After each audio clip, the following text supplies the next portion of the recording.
Ram, Sai Ram, Sai Ram, Sai Ram. വളരെ കാരണഭൂതരായ ആൾക്കാരെല്ലാം സായി ഭക്തരും മുതിർന്നവരെല്ലായിരിക്കുകയാണ്.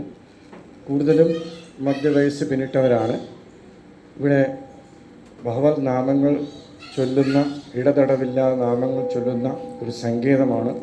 അതിനതിൻ്റേതായ പവിത്രാൽ പവിത്രതരമുണ്ടായിട്ടും തീർച്ചയായിട്ടും സത്യസായി ഭഗവാൻ ആരാണെന്ന് പ്രത്യേകിച്ച് എനിക്ക് പറയേണ്ട കാര്യമില്ല. അതെല്ലാം നിരന്തരം ജീവിതത്തിലെ അനുഭവം കിട്ടിയ ആയിരക്കണക്കിന്, പതിനായിരക്കണക്കിന്, ലക്ഷക്കണക്കിന് എല്ലാ ഭൂഖണ്ഡങ്ങളിലുമുള്ള ജനതയ്ക്ക് നിത്യവും ദർശനവും അത്ഭുതങ്ങളും നിത്യേന അനുഭവിച്ചു കൊണ്ടിരിക്കുന്ന ഒരു ജനാവലിയുടെ മുമ്പിൽ പ്രത്യേകിച്ച് പറയേണ്ട കാര്യമില്ല. എങ്കിൽ പോലും ഇതിൻ്റെ ഒരു സത്സംഗം ഞാനിത് പറയാൻ കാര്യം, മഹാഭാരതത്തിൽ പെട്ടെന്ന് വനവാസത്തിൽ തടാകത്തിൽ ജലം അന്വേഷിച്ച് പോയി പഞ്ചപാണ്ഡവരിൽ 4 പേരും ആ വെള്ളം കുടിച്ച് യക്ഷൻ ചോദിക്കുന്ന ചോദ്യത്തിന് ഉത്തരം പറഞ്ഞില്ലെങ്കിൽ ആ വെള്ളം കുടിക്കാൻ പാടില്ല. അപ്പം അത് നിഷേധിച്ച് വെള്ളം കുടിച്ചവരെല്ലാം അവിടെ ബോധം കെട്ടി വീണു. ലാസ്റ്റിലാണ് ധർമ്മപുത്രൻ എന്ന് പറഞ്ഞ യുധിഷ്ഠിരൻ വരികയാണ്. യുധിഷ്ഠിരൻ വന്ന ആദ്യത്തോടും അപ്പം യക്ഷൻ ഒരുപാട് ചോദ്യങ്ങൾ ചോദിക്കും.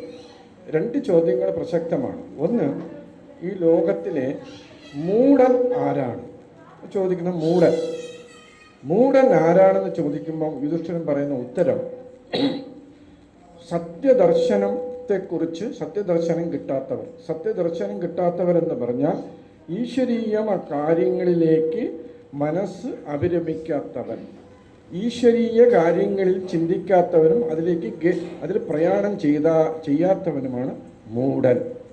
അപ്പം മൂഢൻ എന്ന് പറയുമ്പോൾ നമ്മൾ അത് നോക്കുമ്പോൾ, ആ അർത്ഥത്തിൽ നോക്കുമ്പോൾ 2 അവതാര സ്വരൂപങ്ങളുടെ നാമം ഇടതടവില്ലാതെ ജപിക്കാനും അത് മനനം ചെയ്യാനും ഒക്കെ ഭാഗ്യം കിട്ടിയ നമ്മൾ വളരെ സുഹൃതികളെന്ന് പറയുന്നത് എന്താണെന്ന് പറഞ്ഞാൽ മുൻ ജന്മത്തിലെയുള്ള നമ്മുടെ നല്ല കാര്യങ്ങൾ, സഞ്ചിത ഫലങ്ങൾ കൂടുതലുള്ളത് കൊണ്ട് മാത്രം ഇവിടെ വന്ന് മനുഷ്യനായി ജനിക്കുകയും അതും ആ അവതാര കാലഘട്ടത്തിൽ ആ 2 അവതാരങ്ങളെ അറിയാനായിട്ടും അതിനെ സ്പർശന, ദർശന, സംഭാഷണം ഇത്യാദികൾ കൊണ്ട് നമുക്ക് അനുഭവിക്കാനും കഴിഞ്ഞു എന്നുള്ളതാണ് ഏറ്റവും വലിയ ശ്രേഷ്ഠത. ഇനി രണ്ടാമത്തെ കാര്യം, 50 വയസ്സ് കഴിഞ്ഞവരെ സംബന്ധിച്ച് സ്വാമിയുടെ അനുഭവങ്ങളൊന്നും എനിക്ക് പ്രത്യേകിച്ച് പറയേണ്ട കാര്യമില്ല.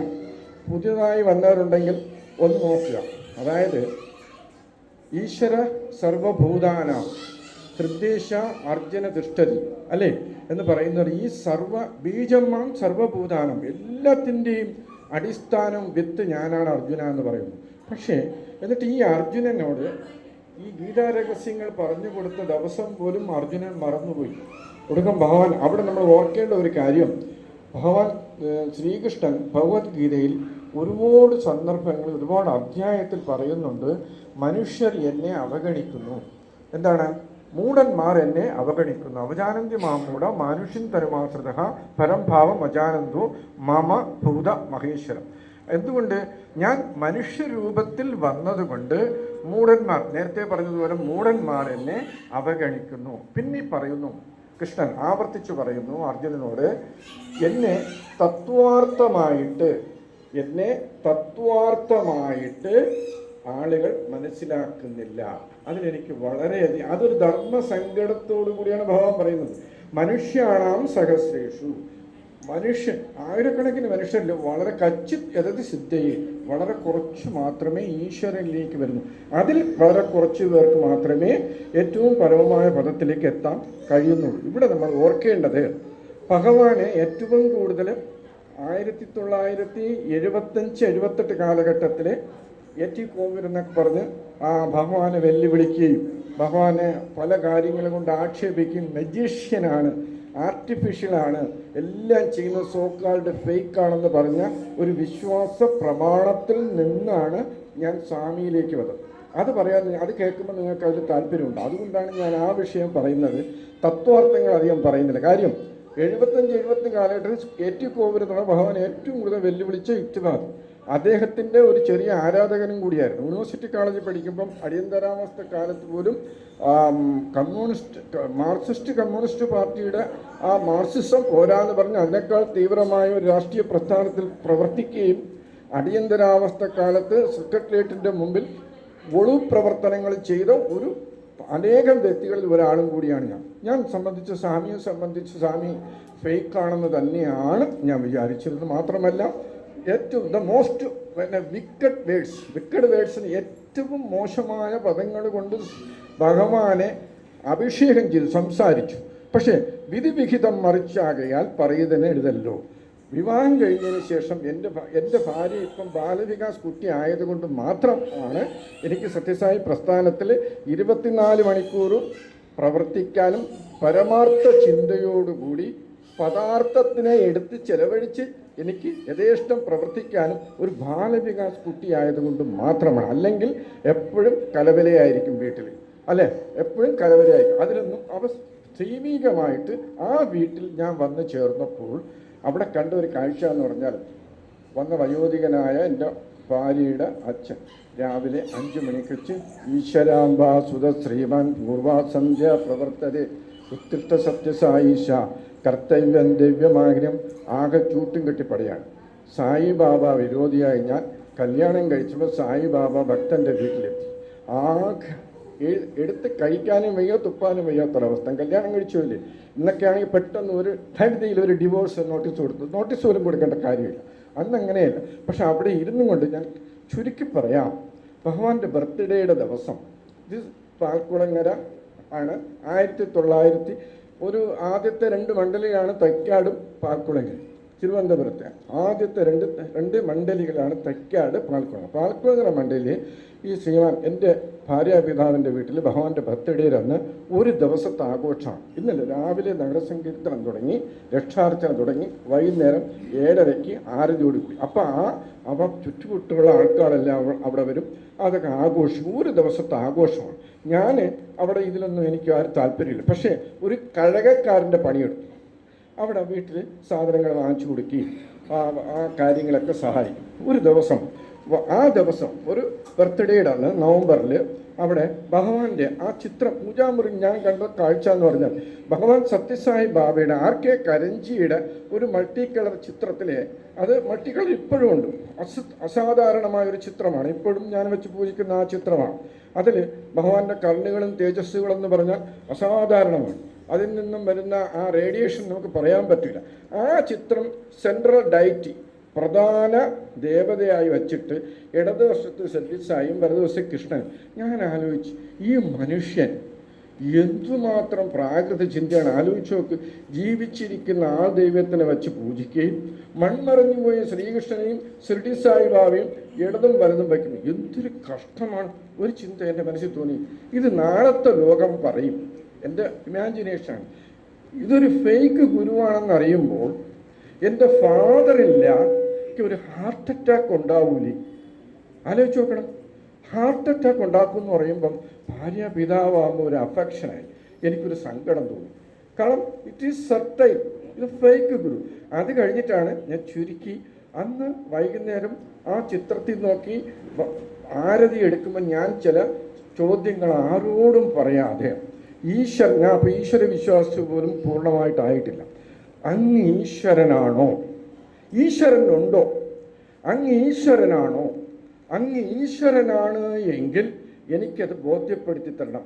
എൻ്റെ ജീവിതത്തിൽ ഇപ്പം ഞാൻ വളരെയധികം ചുഴിയിൽപ്പെട്ട് ആകെ വിഷമിച്ചിരിക്കുന്നത് ഒരു ആത്മഹത്യാ മുനമ്പെന്നൊക്കെ വേണമെങ്കിൽ പറയാം.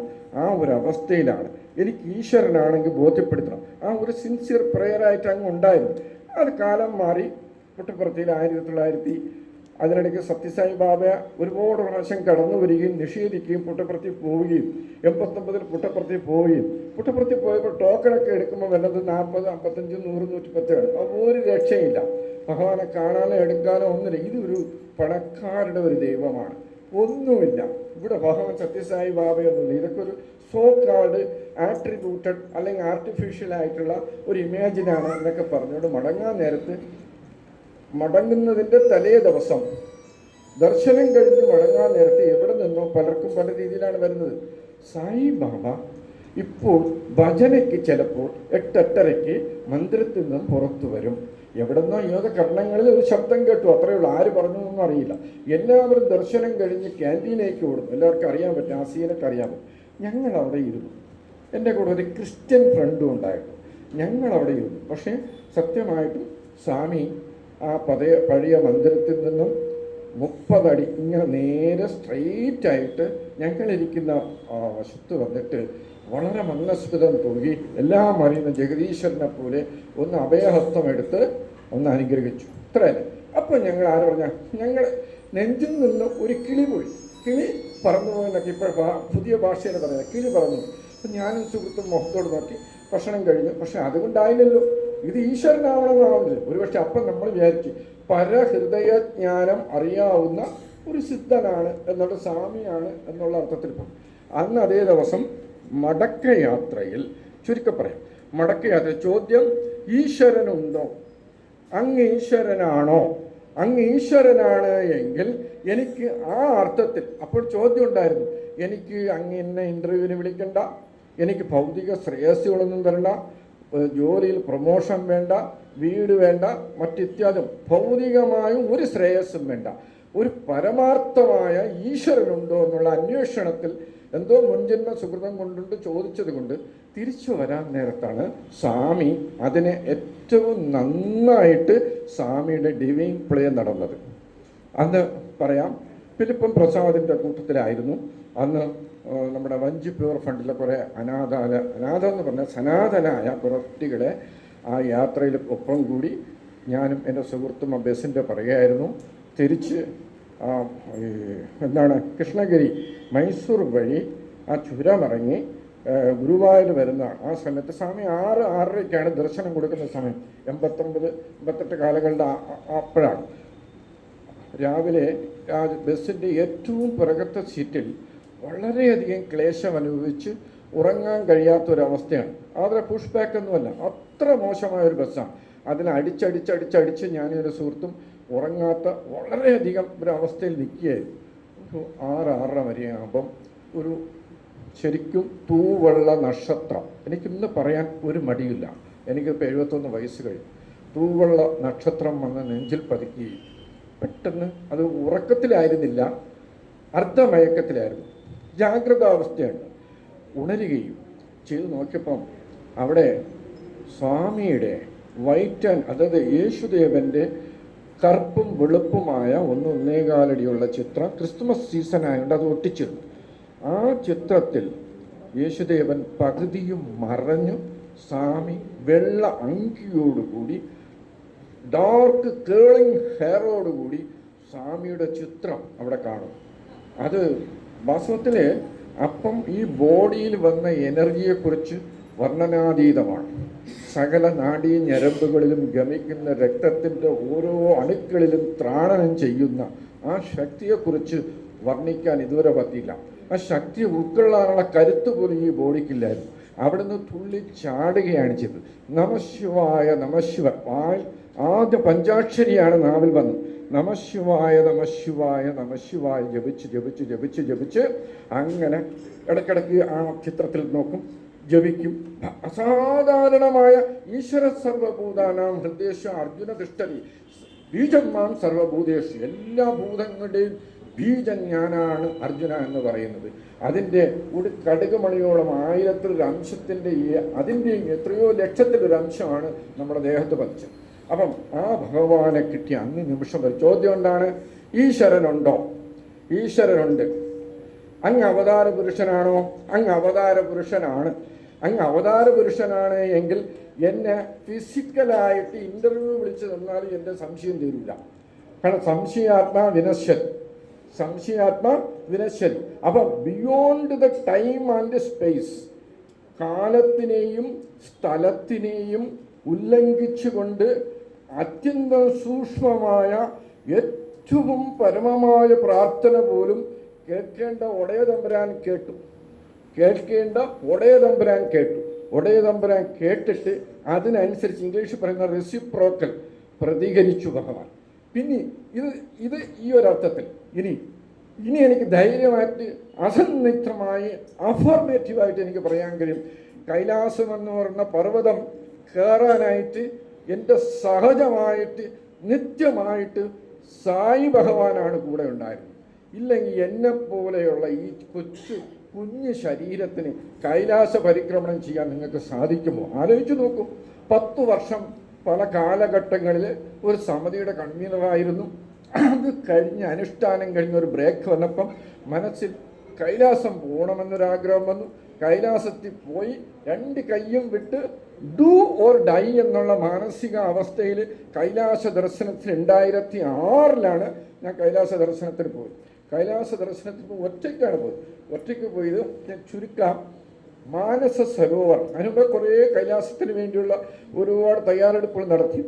മാനസ സരോവറിൽ അച്ചസ്ഫടിക ജലാശയമായ മാനസ സരോവറിൽ സ്നാനം ചെയ്യാനെത്തിയപ്പം അതികഠിനമായ ശൈത്യമാണ്, വിസാർഡാണ്, ഈ ചൂഴക്കാറ്റാണ്, മനുഷ്യനവിടെ നിൽക്കാൻ പറ്റില്ല. കൂടെയുള്ള യാത്രികരെല്ലാവരും മടങ്ങി. കുറച്ച് 10-20 പേര് മാത്രമേ അവശേഷിച്ചു. കാലാവസ്ഥ പ്രക്ഷുബ്ധമായിട്ട് ഡ്രമാറ്റിക്കലായിട്ട് മാറിക്കൊണ്ടേയിരിക്കും. അപ്പം എല്ലാവരും പറഞ്ഞു കൈലാസ പരിക്രമണം വലിയ ബുദ്ധിമുട്ടാണ്, പലരും മടങ്ങുന്നുണ്ട്, സാറിന് വേണമെങ്കിൽ മടങ്ങാൻ. ഞാൻ പറഞ്ഞു ഞാൻ മടങ്ങുന്നില്ല. ഞാൻ എന്തായാലും ഇവിടെ 2 കൈയും വിട്ട് ഞാൻ ഇറങ്ങിയതാണ്. വീട്ടിലൊന്നും ഇതറിയില്ല. ഈ അവസ്ഥയിൽ 1 മാസത്തെ ലീവ് എടുത്ത് ഇറങ്ങിയതാണ്. കൈലാസം എന്ന് പറഞ്ഞ് ഭാര്യയെ തെറ്റിദ്ധരിപ്പിച്ചു. ഹിമാലയത്തിൻ്റെ കീഴ്സാനിക്കളാണെന്നൊക്കെ പറഞ്ഞു. അവളങ്ങനെ വിശ്വസിച്ചു. പിന്നെ വീട്ടുകാരെല്ലാം അവിടെ അടുപ്പ് കൂട്ടി അവളെ റാഗ് ചെയ്യായിരുന്നു. നീ അല്ലാത്ത ഈ സമയത്ത് ഒരു ഭർത്താവിനെ കൈലാസ യാത്രയ്ക്ക് അയക്കൂ, തിരിച്ചു വരുന്ന വല്ല ഉറപ്പുണ്ടോ? ഞാൻ സത്യമായി പറയുന്നു, കൈലാസ മാനസ സരോവറിലെത്തി അച്ചസ്ഫടിക ജലാശയം എന്ന് പറയുന്നത്, ഇതൊന്നും കൈലാസവും കൈലാസത്തെ സംബന്ധിച്ചുള്ള ഹിസ്റ്ററി എന്ന് പറയുന്നത് മിത്തല്ല, മിത്തോളജി അല്ല, ഐതിഹ്യമല്ല. It is a reality. ഇത് കണ്ട ആയിരക്കണക്കിന് ആൾക്കാരുണ്ട്. അവിടെ ചെന്ന് കണ്ടപ്പോഴുള്ള കാഴ്ച എന്ന് പറഞ്ഞാൽ വർണ്ണനാതീതമാണ്. പക്ഷേ കാറ്റും കുളിരും തണുപ്പും കൊണ്ട് 10,000-കണക്കിന് സൂചികൾ ശരീരത്തിൽ എങ്ങനെ കുത്തിയാൽ എങ്ങനെയിരിക്കും, അതിനേക്കാൾ ഭയങ്കരമായ തണുപ്പാണ്.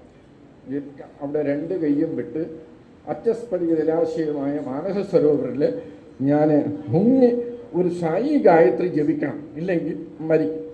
ജപിക്കാൻ നേരത്ത് ഞാൻ കാണുന്നത് ആ ജലാശയത്തിൻ്റെ അടിത്തട്ടിൽ വളരെ മന്ദഹാസം തൂകിയുള്ള എൻ്റെ പ്രിയപ്പെട്ട ദേവൻ, നിങ്ങളെ പ്രിയപ്പെട്ട ദേവൻ സത്യസായി ബാബയാണ്. സത്യസായി ബാബയാണ്. അത് യുക്തി കൊണ്ട് വേണമെങ്കിൽ നിങ്ങൾക്ക് എങ്ങനെ വേണോ വ്യാഖ്യാനിക്കാം. ഹലൂസിനേഷൻ നോ, അല്ലെങ്കിൽ വേറെ എന്തെങ്കിലും നിങ്ങൾക്ക് പറയാം. ഏതോ ഒരു പറയാം, ആ അർത്ഥത്തിൽ പറയാം. മനുഷ്യബുദ്ധി കൊണ്ട് നിങ്ങൾക്ക് വ്യാഖ്യാനിക്കുന്ന ഒരു അവതരണം ഇങ്ങനെയായിരിക്കും. ഏതോ ഒരു ഭക്തൻ, സായിബാബ ഭക്തൻ, വെദർ സായിബാബ ഭക്തൻ ഓർ നോട്ട്, ഒരു അഗർബത്തി വാങ്ങിച്ചു, അത് അവിടെ ഉപേക്ഷിച്ചതായിരിക്കാം. ആ ഉപേക്ഷിച്ച അഗർബത്തി ഉപേക്ഷിച്ച ആ ഭാഗത്ത് ആ ഭഗവാന്റെ ഒരു ഭക്തൻ തന്നെ വരികയും ആ ഭഗവാന്റെ അപ്പോഴത്തെ മാനസികാവസ്ഥയിൽ അത് കാണിക്കുകയും ചെയ്യുന്നു പറഞ്ഞാൽ ഇറ്റ് ഈസ് എ കോയിൻസിഡൻസ് എങ്കിൽ coincidence, it is A coincidence ഈ കോയിൻസിഡൻസ്. അന്ന് പിന്നെ അതിനേക്കാൾ അത്ഭുതം എന്ന് പറയുന്നത് ഡോൾമ പാസ് എന്ന് പറഞ്ഞാൽ 19,000 അടി കയറാൻ നേരത്ത് പലപ്പോഴും ഈ കൈലാസ പ്രദക്ഷിണം എന്ന് പറയുന്നത് പലരും പോണി എന്ന് പറയുന്ന കുതിരപ്പുറത്ത് പോകും, പലരും നടന്ന് പൂർത്തിയാക്കുന്നത് ഒരു ഗ്രൂപ്പിൽ ചിലപ്പം 7, 8, 10 പേരെ കാരണം. ഇപ്പം കുറച്ചുകൂടെ അതൊക്കെ വളരെ ഡെവലപ്പായി. 48 കിലോമീറ്റർ 3 ദിവസം കൊണ്ട് ആ പരിക്രമണം പൂർത്തിയാക്കണം. ഡോൾമ പാസ് എന്ന് പറഞ്ഞാൽ 2ാം ദിവസം ഞാൻ ഈ കൈലാസം വെള്ളി ഉരുക്കി ഒലിച്ചതുപോലെ ഇങ്ങനെ പ്രഭാപൂരമണിഞ്ഞിരിക്കുന്ന ശിവോഹമായ ഒരവസ്ഥയിൽ ഞാൻ ഈ ടിൻഡ് ക്ലാസ് വയ്ക്കാൻ മറന്നുപോയി. പക്ഷെ അതിൻ്റെ കാരണം ഡോൾമ പാസ് 19,000 അടി കയറാൻ നേരത്ത് എൻ്റെ കണ്ണിൻ്റെ കാഴ്ച കംപ്ലീറ്റ് പോയി. നാടൻ ഭാഷ തിരുവനന്തപുരം ഭാഷയെ പറഞ്ഞാൽ ഐസി അടിച്ചുപോയി. അണ്ണൻ്റെ ഐസി അടിച്ചുപോയി, കണ്ണിൻ്റെ ഐസി അടിച്ചുപോയി. ഐസി അടിച്ചുപോയാൽ നിങ്ങൾ ആലോചിച്ച് നോക്കണം. പിന്നെ ഞാൻ ഒരു ഡ്രാമ പറഞ്ഞുതരാം. ഐസി അടിച്ചുപോയി എന്ത് ചെയ്യും? ഞാൻ അവിടെ പേടിച്ചില്ല, പക്ഷെ പതറിയില്ല. അപ്പം മാത്രമാണ് ഞാൻ എൻ്റെ വീട്ടുകാരെ കുറിച്ച് ആലോചിച്ചത്. ആദ്യം ആലോചിച്ചതും എൻ്റെ മൂത്ത മകനെക്കുറിച്ച്, 2ാമത് ഇളയ മകനെക്കുറിച്ച്, 3ാമത് ഭാര്യയെക്കുറിച്ച്. My last days are here. എൻ്റെ കണ്ണ് കംപ്ലീറ്റ് പോയി. ഈ കറുത്ത പ്രതലം മാത്രം. ഞാൻ അവിടെ പതറാതെ അവിടെ ഇരുന്നിട്ട് എൻ്റെ നാവിൽ വന്നത് ഓം ശ്രീ സായിറാം, സായിറാം നമ ശിവായ നമ ശിവായ. പക്ഷേ 12:30 പോയി, 1:05 എങ്ങനെയാണോ എൻ്റെ കാഴ്ച പോയത് അതെല്ലാം തിരിച്ചെനിക്ക് കിട്ടി. ഇതിൻ്റെ ഒരു വാൽകഷ്ണം കൂടെ പറഞ്ഞ് ഞാൻ നിർത്താം. തുണ്ട് കിട്ടി. ഞാൻ തിരിച്ചു വന്ന് മനോരമ പത്രം വായിക്കുമ്പോൾ മനോരമ പത്രം വായിക്കുമ്പോൾ അതിലെ ഫ്രണ്ട് പേജിൽ 5 കാളം എഴുതിയിരിക്കുന്നു. ഉയർന്ന പർവ്വത പ്രദേശങ്ങളിൽ താമസിക്കുന്ന ഈ ലോകത്തിലെ ഏതാണ്ട് 32-35 ലക്ഷം ജനങ്ങൾക്ക് ഹിമാന്തത ബാധിച്ച് കാഴ്ച നഷ്ടപ്പെടുന്നു. ഹിമാന്തത എന്ന് പറഞ്ഞാൽ ഹൈ ആൾട്ടിറ്റ്യൂഡ് പ്രദേശങ്ങളിൽ പോകുമ്പോൾ ടിൻറ്റ് ഗ്ലാസ് ധരിച്ചില്ലേ, ടിൻറ്റ് ഗ്ലാസ് വയ്ക്കുന്ന അതിനാണ്, കണ്ണു മറച്ച്. അത് ഹിമാന്തത കൊണ്ട് 35 ലക്ഷം പേർക്ക് കാഴ്ച നഷ്ടപ്പെടും. എങ്ങനെയാണ്? ഈ സൂര്യൻ്റെ ഇൻഫ്രാറെഡ് റേസ് അത് മഞ്ഞിൽ പതിച്ചിട്ട് ആ റേസ് നമ്മുടെ കണ്ണിൽ പതിച്ചാൽ റെറ്റിന അടിച്ചു പോകും, റെറ്റിന കരിഞ്ഞു പോകുന്ന അതിൻ്റെ അർത്ഥം. ഇനി ഭഗവാൻ ഇന്നേ വരെ മാനവരാശി ദർശിക്കാത്ത സർവ ഈശ്വരീയമായ സങ്കല്പങ്ങളുടെയും നാമരൂപങ്ങളുടെയും സ്വരൂപങ്ങളുടെയും ആകത്തുകയാണ് ഭഗവാൻ ശ്രീ സത്യ സായിബാബ. യാതൊരു സംശയമില്ല. ഈ സർവധർമ്മം എല്ലാത്തിൻ്റെയും ഈ ലോകത്തിൽ ഈശ്വരനുണ്ടെങ്കിൽ ഈ മഴ പെയ്യുന്നത് എന്തിനാണ്? ഒരു ജനതയുടെ ദാഹജലത്തിനാണെന്ന് മഴയ്ക്ക് പറയാൻ പറ്റുമോ? എന്തിനാണ് സൂര്യൻ ഉദിക്കുന്നത്? അത് ഇന്ന ഭാഗത്ത് ഇന്ന ജനങ്ങൾക്ക് ചൂടും വെളിച്ചവും കൊടുക്കാനാണെന്ന് സൂര്യന് പറയാം. സർവപ്രാണപതി സർവ ജീവജാലങ്ങൾക്കും സമസ്തർക്കും വേണ്ടിയാണ് സൂര്യൻ ഉദിക്കുന്നതും ഇവിടെ മഴ പെയ്യുന്നതും കാലാകാലങ്ങളിൽ ഋതുഭേദങ്ങളുണ്ടാകും. അപ്പം എല്ലാ മതങ്ങളിൽ ഒന്നീ ഈശ്വരൻ ഉണ്ടെങ്കിൽ എല്ലാ മനുഷ്യർക്കും പൊതുവായ പൈതൃകവും സ്വത്തുമാണ്. ഒരു കൂട്ടർക്ക് മാത്രം ഈശ്വരൻ സർവം എന്ന് പറയാൻ പറ്റും. അത് ഭഗവാൻ സർവമതം എന്ന് എംഫസൈസ് ചെയ്യുന്നതിൻ്റെ കാര്യം അതാണ്. സ്വാമി സർവമതം പറയുന്നതിൻ്റെ കാര്യം അതാണ്. മനുഷ്യരാശി ഭൂഖണ്ഡത്തിൽ ജപ്പാൻ കാലിഫോർണിയക്കാരും എന്താണ് ഉള്ളനും പൊക്കമുള്ളവരും നീഗ്രോക്കാരനും ആഫ്രിക്കക്കാരനും ജപ്പാൻകാരനും സൗത്ത് ഇന്ത്യനും നോർത്ത് ഇന്ത്യനും എന്നൊരു ഭേദമില്ല. ഈശ്വരനെ സംബന്ധിച്ചിടത്തോളം മനുഷ്യന് അവർ പൂർവ്വജന്മാർജിതമായ സുഹൃതം കൊണ്ട് വന്നവർക്കെല്ലാം ഈ ജന്മത്തിൽ അവർക്ക് വഴികാട്ടിയായി വെളിച്ചം വീശി ഭഗവാൻ നമ്മുടെ ഇടയിൽ എത്തിയിരിക്കുകയാണ്. അങ്ങനെയുള്ള ഭഗവാൻ ഒരു പോയിന്റ് കൂടെ പറഞ്ഞ് നിർത്താം. വിശ്വരൂപ ദർശനം കൊടുത്ത അർജുനൻ ഭഗവാൻ ഗീത ഉപദേശിച്ചു കൊടുത്തു. ഇതെല്ലാം കഴിഞ്ഞ് വർഷങ്ങൾ, ഒരു വർഷം കഴിഞ്ഞു. മാർഗശീർഷ മാസം നവംബർ കാലഘട്ടമായപ്പം ഭഗവാൻ അർജുനനോട് ചോദിക്കുന്നു, അർജുന, ഇന്നത്തെ ദിവസം നിനക്ക് എന്താ? What is the significance of today? Have you remember? നീ ഓർക്കുന്നുണ്ടോ? ഇല്ല, നീ ഓർക്കുന്നില്ല അല്ലേ? ഇന്നേ ദിവസമാണ് നിനക്ക് ഞാൻ കുരുക്ഷേത്ര യുദ്ധഭൂമിയിൽ ഗീത ഉപദേശിച്ചു തന്നത്. 14-ാം തീയതി. നിനക്കത് അറിഞ്ഞൂടാല്ലേ? ശരി. അത് അയ്യോ, ഉടനെ അർജുന ഒരു മണ്ടത്തിനൊക്കെ ചമച്ചു. ശരി, നീ കല്യാണം കഴിച്ച ഡേറ്റ് നിനക്കറിയാമോ? എനിക്കറിയാം. Such and such date is I remember. ശരി, നിന്റെ ആദ്യത്തെ കുഞ്ഞ് ജനിച്ച ദിവസം അറിയാമോ? ആദ്യത്തെ കുഞ്ഞ് ജനിച്ച ദിവസം അറിയാം. പക്ഷേ ലോകപ്രപഞ്ച രഹസ്യം നിന്നോട് ഞാൻ പാടിയ ദിവസമാണ് ഈ ദിവസം. അത് നിനക്ക് അറിഞ്ഞൂടല്ലേ? അപ്പം അർജുന ഒരു വലിയ പശ്ചാത്താപവശനായപ്പം ഉടനെ കൃഷ്ണൻ ഉപദേശിച്ചു, നിനക്ക് ഒക്കേഷണൽ അനുസ്മരണം മാത്രമേ ഉള്ളൂ. നമ്മൾ ഇവിടെ എന്താണ് ഭഗവാനെ നിരന്തരം, നമ്മുടെ വിജയസാറൊക്കെ എപ്പോഴും സദാ നിരന്തരം എന്നൊരു വാക്ക് സാർ എപ്പോഴും പറയും. വിജയസാറാണ് നമ്മുടെ ശ്രീകണ്ഠ സാറ്, അതൊക്കെ പരിണിതപ്രജ്ഞരായ ഗുരുക്കന്മാരാണ്. അപ്പം സദാ കോൺസെൻറ്റ് ഇൻ്റഗ്രേറ്റഡ് അവയർനെസ്, സദാ നിരന്തരമായിട്ടുള്ള സ്മരണം പോരാ. സ്മരണം ഈസ് കണക്റ്റഡ് വിത്ത് ഒക്കേഷണലി, വളരെ ഒക്കേഷണലായി. നോ, ഇറ്റ് ഈസ് കണ്ടിന്യൂസ് പ്രോസസ്സാണ്. അപ്പം സദാ നിരന്തരമായ സ്മരണമാണ് അനുസ്മരണം. അനുസ്മരണമാണെങ്കിൽ നമ്മൾ we are in a good company. പക്ഷേ ഈ ഗുഡ് കമ്പനിയിൽ നിന്ന് എവയാവുന്നത് ഇപ്പം പാടി പോത്തു പോകുമ്പോൾ പിന്നെ വരുന്നതെല്ലാം ജഗപുക തരികിട. അതിന് ഭഗവാനെ ബ്ലെയിം ചെയ്തിട്ട് കാര്യം? ഭഗവാനെ കിട്ടണമെങ്കിൽ ഏറ്റവും വലിയൊരു കാര്യം, എനിക്കിങ്ങനെ പറയാൻ പറ്റും, കൂടുതൽ വലിയ താത്വികമായിട്ടൊന്നും പറയാം. നേരം ഉണർന്നാൽ നിങ്ങൾ വിശ്വസിക്കണമെങ്കിൽ ഉറച്ചങ്ങ് വിശ്വസിക്കണം. വിശ്വസിക്കാൻ വേണ്ട ഉപോത്ബലകമായ ഉദാഹരണങ്ങളും അനുഭവങ്ങളും കിട്ടിയവരാണ് നമ്മൾ. നമ്മളെല്ലാം നമ്പറിട്ട് ഭഗവാന്റെ അടുത്ത് വന്നാണ് അല്ലേ? മറ്റൊന്നായി പരിഹസിച്ച് മറ്റൊരുത്തർക്ക് വേണ്ടി എന്ന രൂപേണ നമ്മൾ അങ്ങനെ പരിഹസിച്ച് പ്രാർത്ഥിച്ച് ഓരോന്നും ഡിമാൻഡ് പ്ലേസ് ചെയ്ത് ആ ഡിമാൻഡുകളെല്ലാം ഭഗവാൻ പൂർത്തിയാക്കി തന്നു കഴിഞ്ഞതിന് ശേഷം ഭഗവാനൊരു ദൗത്യമുണ്ട്. നമ്മളെല്ലാം ക്രമേണ ആധ്യാത്മിക ജീവിതത്തിലേക്ക് ഉയർത്തിക്കൊണ്ടുവരിക എന്നുള്ളതാണ് ആത്യന്തികമായ ഭഗവാന്റെ ഉദ്ദേശം. അപ്പം എന്ത് ചെയ്യണം? കഴിയുന്നത്ര നിർമ്മല മനസ്സരായിരിക്കുക, കഴിയുന്നത്ര സകല ജനവിഭാഗങ്ങളെയും സ്നേഹിക്കുക, പ്രകൃതിയെ, പ്രാണികളെ, സമസ്തവും ചരാചരങ്ങളെ. ഒരു ദിവസം ഉണർന്നു കഴിഞ്ഞാൽ ഭഗവാനെ പടം നോക്കുക, ഭൂമിയോളം താഴ്ന്നു വണങ്ങി ഏറ്റവും വിനയാന്വിതരായി നമുക്ക് ഒരു ഭോഗം വിള്ള മതി നിങ്ങൾ ഐസി അടിച്ചു പോവാം. ഇപ്പം പോയിട്ട് വീട്ടിൽ പോയി കൈവച്ചു, ബോഹംവില്ലയുടെ മുള്ളുകെട്ടു, ആൾ സെപ്റ്റിക്കായി മരണം പോയി. അപ്പം അന്ത്യകാലേച്ച മാമേവ മുക്താവാ കളേബരം സപ്രയാസിത മദ്ഭാവം. അപ്പം ഏറ്റവും ഓർക്കുക, 50 വയസ്സൊക്കെ കഴിഞ്ഞത് നമ്മൾ ഓർക്കേണ്ടത് നമ്മുടെ അവസാന കാലഘട്ടത്തിൽ നമ്മൾ ചോഷനായിട്ടുള്ള ഒരു മന്ത്രം എടുത്ത് സദാ നിരന്തരം ജപിച്ച് ICU, whether you are in IC or ward or in home or in street, ആ മന്ത്രം തന്നെ ജപിച്ച് നിരന്തരം ജപിച്ച് വരുമ്പോൾ അപ്പം സപ്രയാസിത മദ്ഭാവം ആ ഭഗവാൻ നിങ്ങൾക്ക് ദർശനം തരികയും നിങ്ങളെ പരമമായ ഒരു അവസ്ഥയിലേക്ക് എത്തിച്ചേരുകയും അനുഗ്രഹിക്കുകയും ചെയ്യും. Sairam, good afternoon.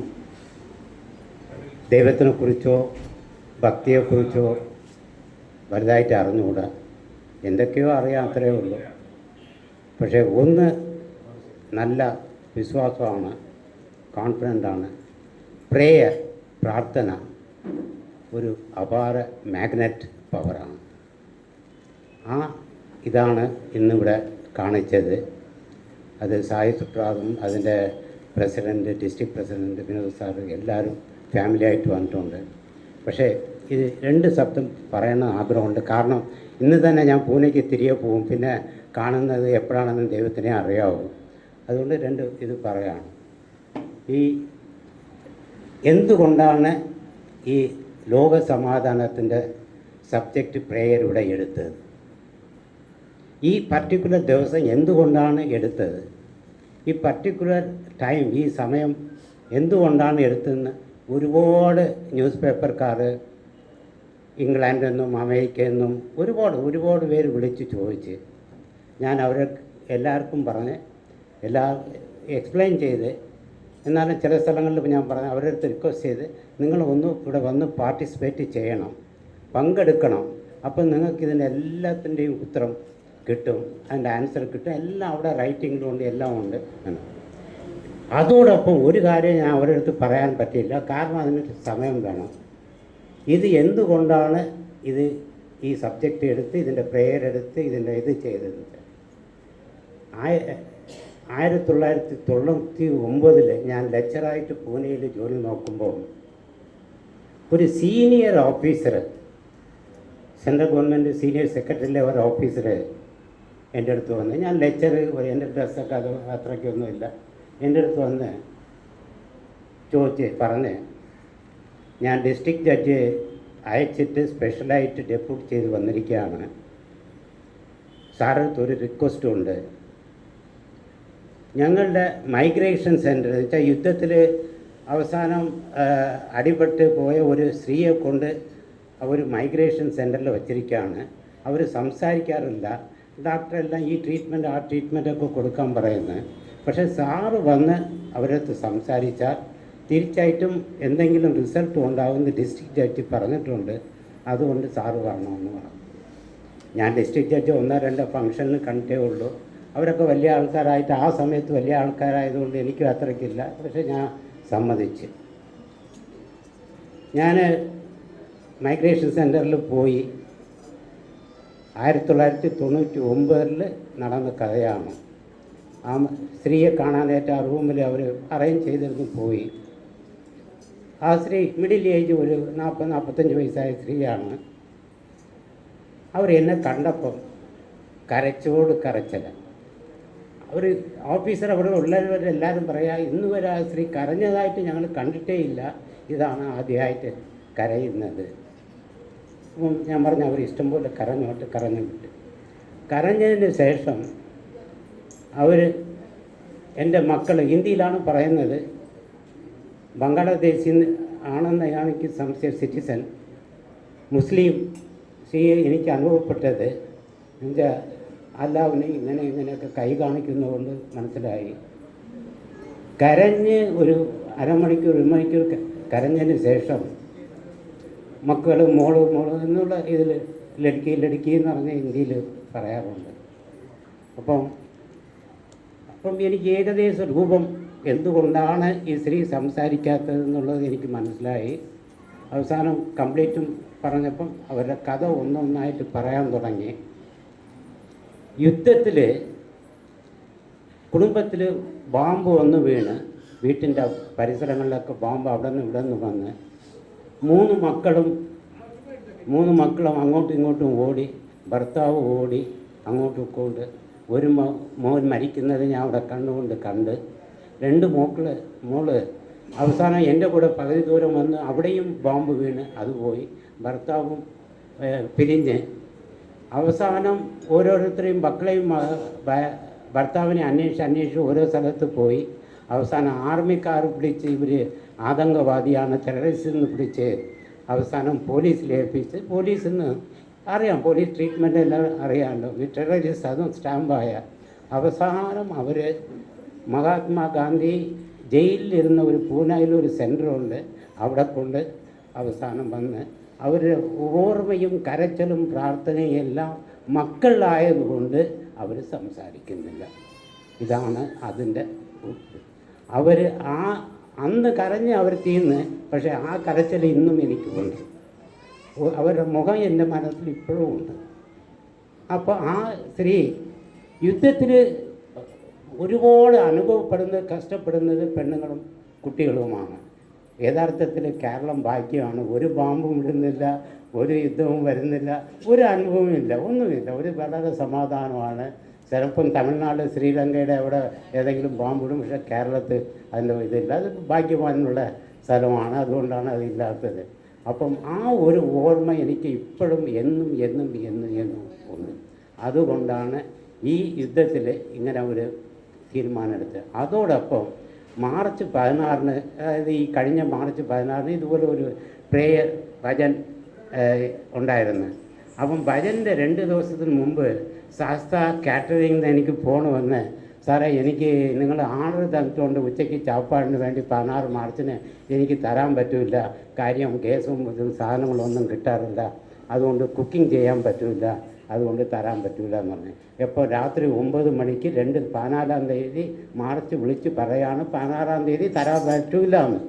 അന്ന് രാത്രി ഉറക്കം വരുമോ? 14-ാം തീയതി രാവിലെ ഓടിപ്പോയി കാലും കൈയും പിടിച്ച് അത് അവസാനം അവർ വിറകിലൊക്കെ ഉണ്ടാക്കിക്കൊണ്ട് സാധനം തന്ന് അതങ്ങ് കഴിഞ്ഞ്. അപ്പം യഥാർത്ഥത്തിൽ യുദ്ധത്തിൻ്റെ ഒരു ഇത് ഭയങ്കരമാണ്. അതിൽ ശാന്തിയില്ല, സമാധാനമില്ല, ഒന്നുമില്ല. അപ്പം ഞാൻ ഈ ഇൻ്റർനാഷണലിലൊക്കെ ഉണ്ടായിരുന്നു, അതെൻ്റെ ജോലിയുടെ ഭാഗമായിട്ടൊക്കെ ഉണ്ടായിരുന്നെങ്കിലും മനസ്സിൽ എപ്പോഴും അവരുടെ കൂടെ പ്രാർത്ഥന ഉണ്ട്. ഈ പഞ്ചാബിൽ ആൾക്കാർ പറയാറുണ്ട് ബാമ്പ് ഒന്ന് വിടുന്നത് മതി, ഇതൊക്കെ ഒരുപാട് സീനിയർ ലെവലിൽ പഠിപ്പിച്ചതുകൊണ്ട് അവരെല്ലാവരും അവരുടെ അനുഭവങ്ങൾ പറയാറുണ്ട്. അപ്പം എന്തുകൊണ്ട് ഒരു പ്രേയർ ഇതിനെടുത്തുകൂടാ എന്ന് പറഞ്ഞുകൊണ്ട് ആണ് ഇതിൻ്റെ സ്ഥാപനം ഇത് ഉണ്ടാക്കിയതാണ്. ഇത് ഓൺലൈനിലാണ്, ആരെങ്കിലും ഓൺലൈനിൽ ചെയ്യുകയാണെങ്കിൽ അത് ഇൻ്റർനാഷണൽ ജേർണലിസ്റ്റിന് ഇത് മനസ്സിലാകണം. ഇതിൻ്റെ ബാക്ക്ഗ്രൗണ്ട് ഇതാണ്.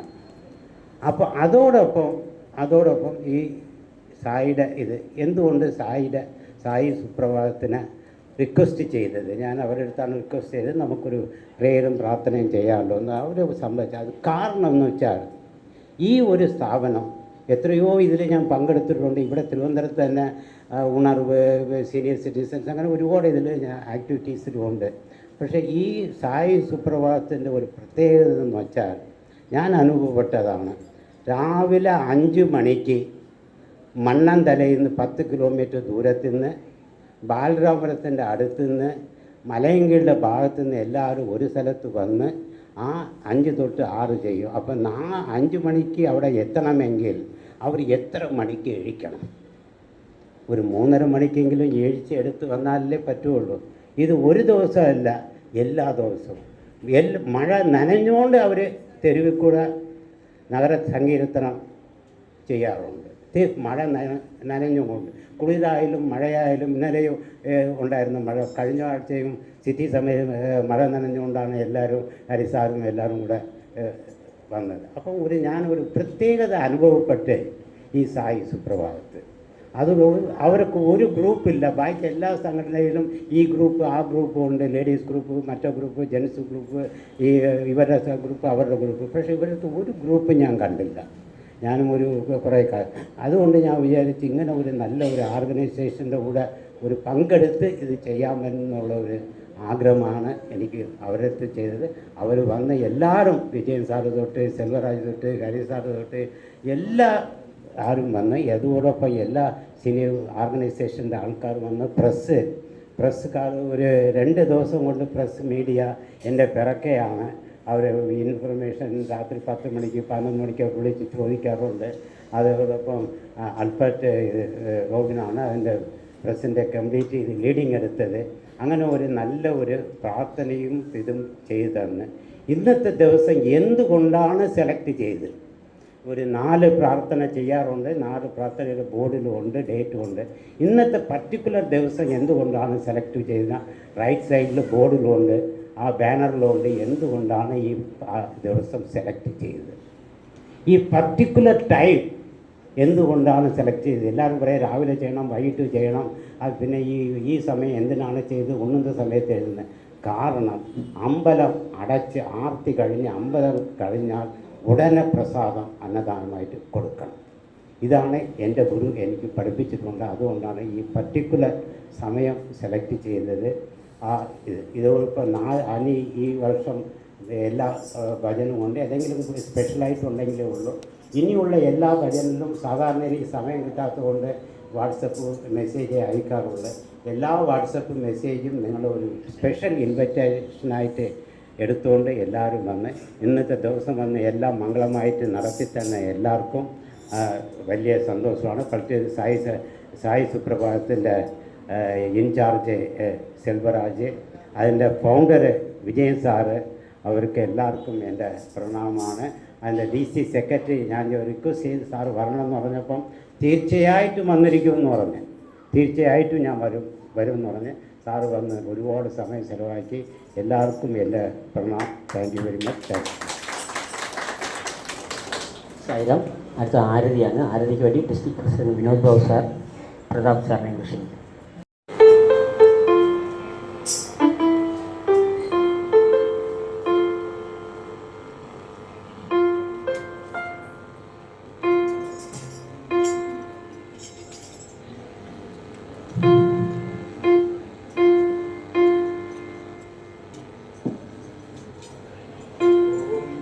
जगदीश हरे स्वामी सत्य साई हरे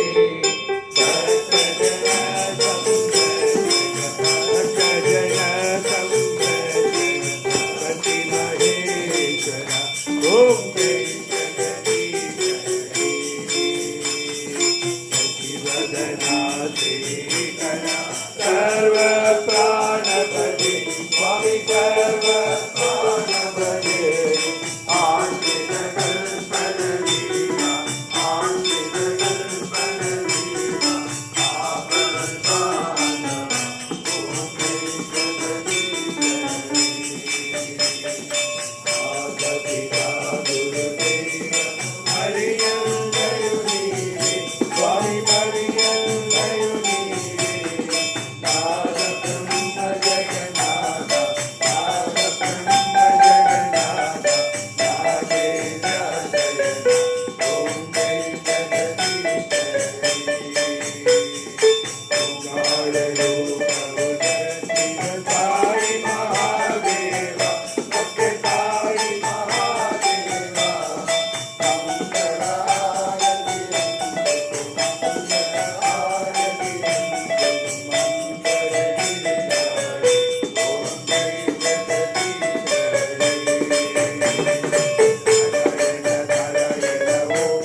जय। श्री सच्चिदानंद सद्गुरु साईनाथ महाराज की जय।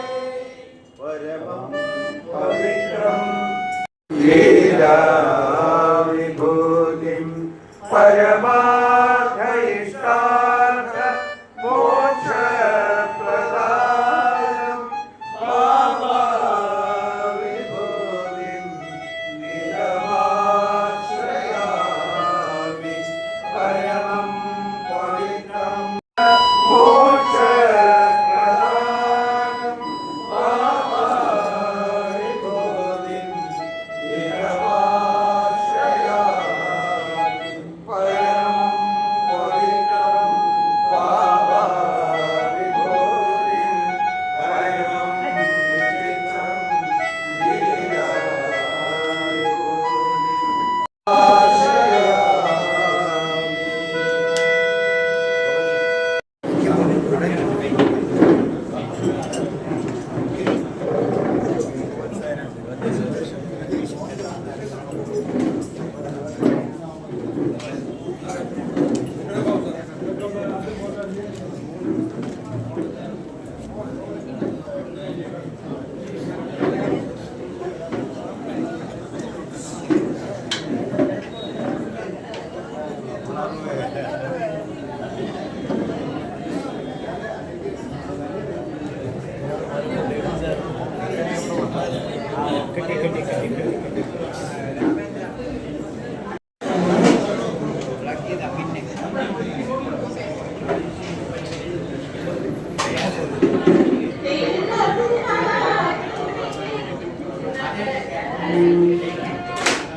സാമ്പാർ എടുത്തോ സാമ്പാറും വെള്ളം സാമ്പാർ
ഇവിടുത്തെ